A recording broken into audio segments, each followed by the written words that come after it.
Hello বন্ধুরা, নমস্কার। আজ লক্ষ্মীর কিচেনে বানাবো সব মিশালি সবজি বানাবো। ভাত করলা এখন আমি কেটে নেব, একটু ডুমুডুম করে কেটে নেব, বেশি বড় করব না, এই সাইজটাই কাটবো। বিনগুলো ছোট ছোট করে কেটে নেব। আলু ছুলে কেটে নিয়েছি, সব একে সাইজে কেটে নেব। কলাটাও ছুলে নেব।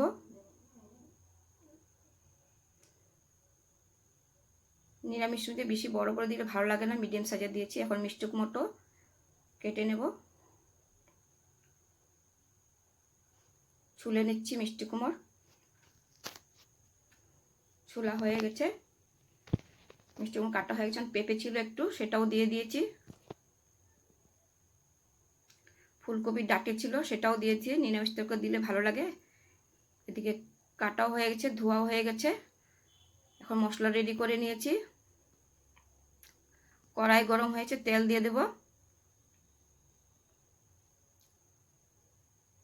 শুকনো লঙ্কা দিয়ে দিয়েছি,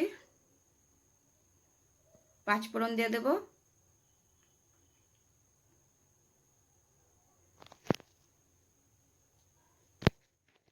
ফোড়নটা জ্বলে যাবে, তার জন্য একটু সবজি দিয়ে একটু ভেজে নেব।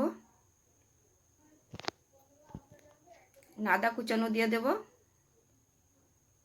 লঙ্কা দিয়ে দিচ্ছি, জিরা গুঁড়াও দিয়ে দেব। একটু ভেজে নেব, যেহেতু সেন্টটা বেরোবে। বেশি সবজি দিলে ভালো হবে না, তার জন্য পরে দেবো, আরও সবজি আছে। এখন দিয়ে দিচ্ছি সবজিগুলো দেখেছিলাম, সেগুলোও দিয়ে দিচ্ছি। এখন নেড়ে চেড়ে হলুদ দিয়ে দেব,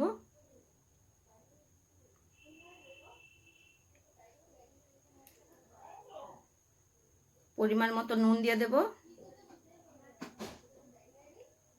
একটু চিনি দিয়ে দেবো, যেহেতু নিরামিষ থেকে চিনি দিলে ভালো লাগে। নেড়ে চেড়ে একটু জল দিয়ে দেব।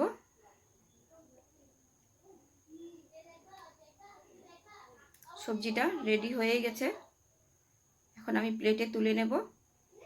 দেখুন কত সুন্দর লাগছে। ভালো লাগলে লাইক অ্যান্ড সাবস্ক্রাইব করবেন, কমেন্ট করবেন। আর যেহেতু মা দুর্গার অষ্টমী, সবাই যেন ভালোভাবে পুজো সবাই